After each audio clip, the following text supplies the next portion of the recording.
I am the Tofu Golem. Please enjoy the video.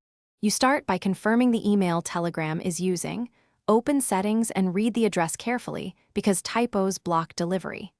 Next, check the inbox, spam, and any automated filters. Sometimes rules move messages.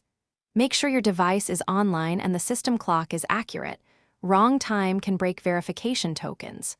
Once those basics are confirmed, copy the exact email or switch to a different verified address in Telegram so the service can attempt a fresh send. Now trigger the code sent from Telegram and watch closely. Press resend only after 2 to 3 minutes to avoid rate limits. If you use a work or hosted email, review server logs or the web client sync status since some corporate systems block automated mail. Temporarily disable forwarding, aggressive filters, or strict DMARC/SBF policies that can quarantine messages. If you change the address in Telegram, make sure the new one is saved and request the code again so the service routes to the correct inbox.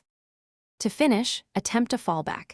Add a different email or use a phone number for the verification code. This isolates whether the problem is the address. Update Telegram or reinstall it and clear the app cache to remove any stale state that could block requests.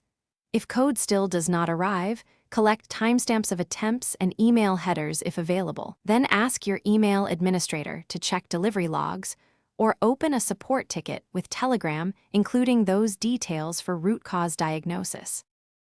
Thanks for watching. Consider subscribing if we helped you today.